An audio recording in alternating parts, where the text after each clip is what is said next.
In academic research, the scholars, the distinguished professors of Talmud, Agadah, and Midrash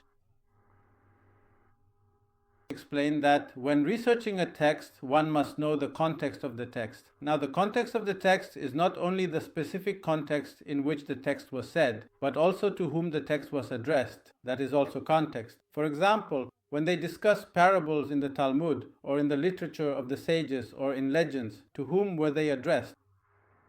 If they were said to ordinary people, to the common folk, then fine, the level of the parable, the context of the parable doesn't need to be taken seriously, so they were just talking nonsense.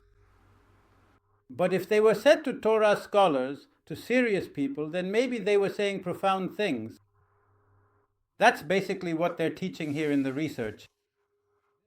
He brings the author of the Midrash and Agadah course at the Open University, Yonah Frenkel, brings the opinion of the researcher David Flusser, who was a historian of the Second Temple period and the era of the Tanaim. He also studied Christianity in the context of Pharisaic rabbinism as well as the Aggadot of the sages and their parables, just as he did the parables of Christianity.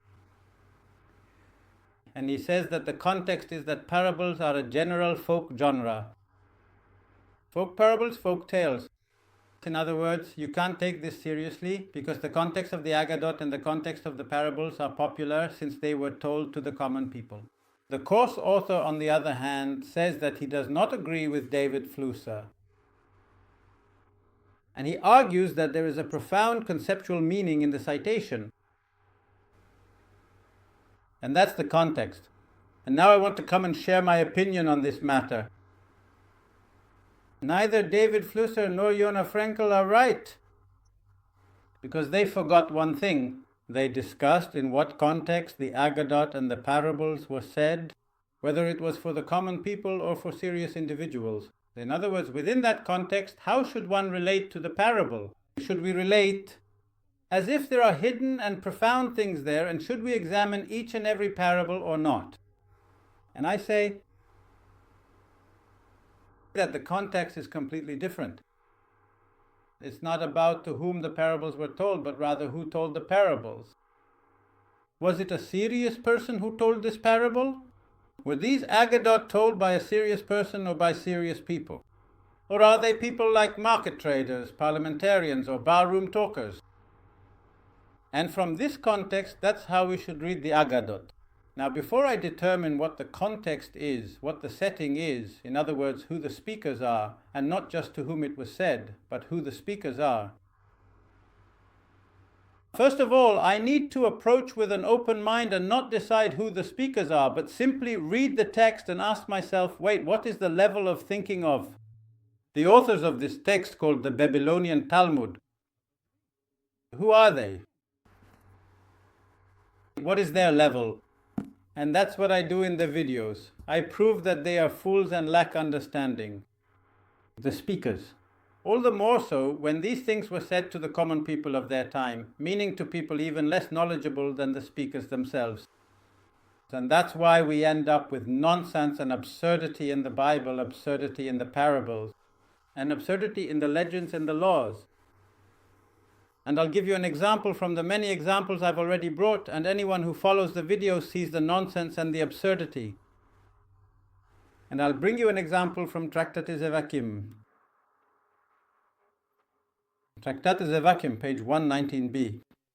It actually starts on page 119, on that page. Pay attention to their discussion. Here there's a discussion between Resh Lakish and Rabbi Yochanan about whether all of the land of Israel is potentially impure because people were buried in the land of Israel, and if there's a burial, then the place is impure. Therefore, before you want to do something pure, you need to check it. Or maybe the land of Israel is presumed to be pure, okay? Alright, I won't get you into all the nitty-gritty details here. I'm going to skip ahead a bit. Then, specifically on Daf Kaf Yud Zayin Amud Bet, they start discussing what their disagreement is about. Why does one say that the land of Israel is impure? That it has the potential to be impure and you need to check every place in the land of Israel? And the other says, no, it is presumed to be pure. So they say that their disagreement is about whether the flood also reached the land of Israel, or only affected the other lands besides the land of Israel? If the flood was in the land of Israel, meaning that the people who lived in the land of Israel died, and also the animals in the land of Israel died, then they were buried in the land of Israel, and then the land of Israel, that is the second one who says that the land of Israel is pure. I'm smiling because it's just funny. And the one who says that it is pure is because the flood did not fall in the land of Israel, it fell in the other lands. In other words, the water stood for them as a wall, even more than at the splitting of the Sea of Reeds. As soon as it reached the border of the land of Israel, the flood stood as a fortified wall, and none of the people died there, and therefore the land of Israel is pure. Now pay attention, this is not a legend or a parable, this is a halachic matter. Look at what nonsense. They're discussing halakhic matters which should be approached seriously in terms of context, but what happens? The speakers who are splitting hairs are lacking sense, they're fools. They start debating whether the people who died in the flood were in the land of Israel or not, and now they begin to argue, each one bringing evidence for his claim. Now there's an argument against an argument. One says the flood fell in the land of Israel, another says the flood did not fall in the land of Israel, and each one tries to substantiate his claim. Now look, by substantiating the claim, you'll see just how much. At least that's my conclusion. And you should also think for yourselves and draw your own conclusions. I'm bringing you what they argued about. And you'll see just how shallow they are, even in substantiating their claim. So this one comes, the one who says the flood fell in the land of Israel. He brings a verse from the scriptures to support his view, which is nice. He says to him, look, it's written in the book of Genesis, chapter 2. It says this, all about the flood, all in whose nostrils was the breath of life of all that was on dry land died. They understood the word dry land to mean the ground, the land. So all in whose nostrils was the breath of life on dry land died, which implies that this also includes the land of Israel. Is that a claim? So he comes and says to him, so what do you say about that? But according to you, according to your argument, why? How did they die? So he says to him, they didn't die because the flood came down. They died because of the heat and the steam from the flood, because the waters of the flood weren't cold, they were boiling. And because the waters of the flood were boiling, even though the flood didn't fall in the land of Israel, the heat of the water killed everyone. Then they come and say, that's it, that's the argument, and each one tries to support his own claim. One says it's really because the water was boiling, and another says it's because the flood did fall in the land of Israel. And then they ask the opposite question. Rabbi Yochanan comes and says, I am the one who claims that the flood did not fall in the land of Israel. It's clear why it is written. All in whose nostrils was the breath of the spirit of life of all that was on dry land died. That is to say, all that was found on the surface of the dry land. That means that the flood did not fall. A flood, that's why it's called dry land. But you who say that the flood did fall, why is it called dry land? It already has water, it's not dry land. So he says to him, no, what they called dry land refers to before. It was dry land before the flood came down. Which actually makes sense because all that was on dry land died, meaning the dry land before the water came, before there was water. And then they come. And then he comes and asks another question. Look at the level of their debate, whether the flood came down in the land of Israel or not. So he comes and asks him, tell me, you who say, I claim that the flood did not come down in the land of Israel, I understand how the ram survived. The ram is a large animal.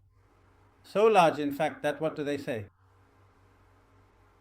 It's so incredibly massive that it simply couldn't possibly fit into Noah's Ark, not even close.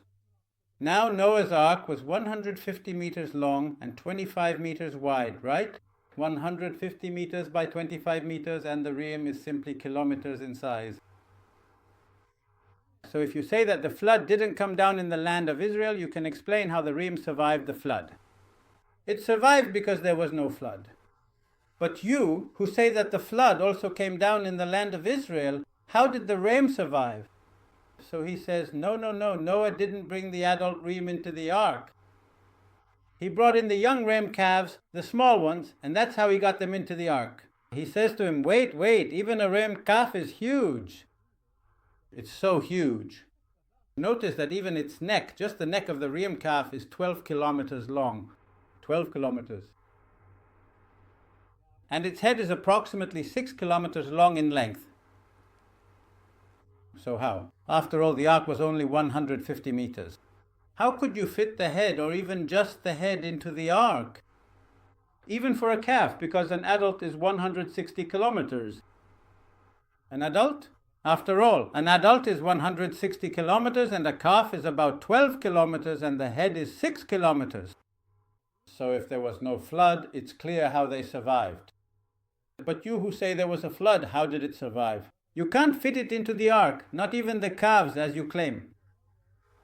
So he comes and says, no, he probably tied it up, he only put its nose inside and made some kind of window.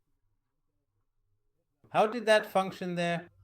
How does he imagine this absurdity he's claiming, that only the nose went into the ark? And that's how it breathed. Meaning its whole body was in the water and the ark was like a kind of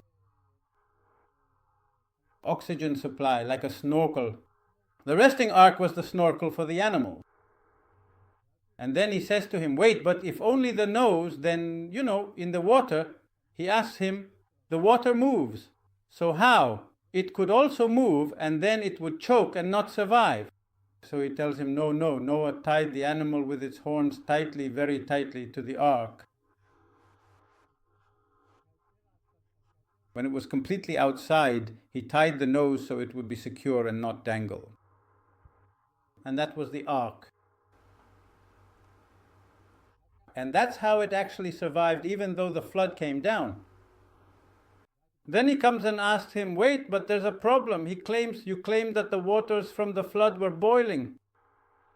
So how would that help the ram calf when it's tied up and all the boiling water is on it? So he tells him, no, a miracle within a miracle happened for it.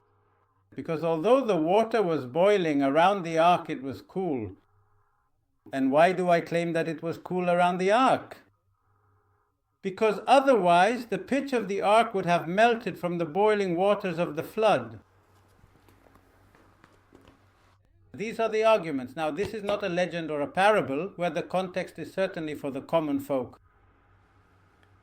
But if I want to know the context of the speaker, whether he's a market haggler or part of Shauli's parliament, I actually look to the halakha.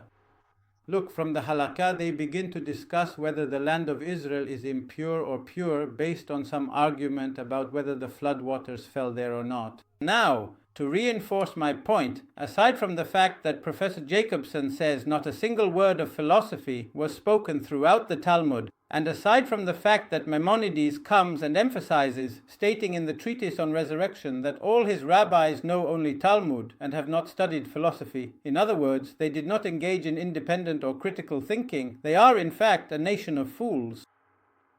Look at what Ibn Ezra says about this verse. Everything in whose nostrils was the breath of life, and everything on dry land died. In the following verse it says, and he blotted out every living thing that was upon the face of the ground, from man to cattle, to creeping things, and to the birds of the sky, and they were blotted out from the earth.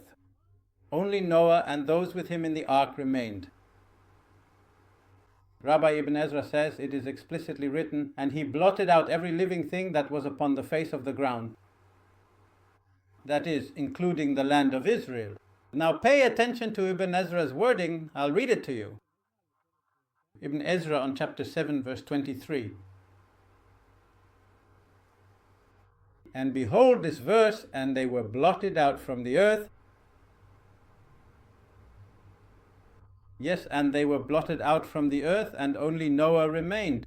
From this verse, and they were blotted out from the earth, and only Noah remained. This is a complete answer to those among our brethren who lack understanding, who claim that the flood did not cover the whole earth. And how does he define the opinion of the sages from Tractate Zevachim 113b, which says that the flood did not fall on the land of Israel? He says, how can that be? The verse clearly states, "And they were blotted out from the earth, and only Noah remained." So how does he define them? As those among our brethren who lack understanding, who say that the flood did not cover the whole earth, then because of this I believe that this opinion should be dismissed.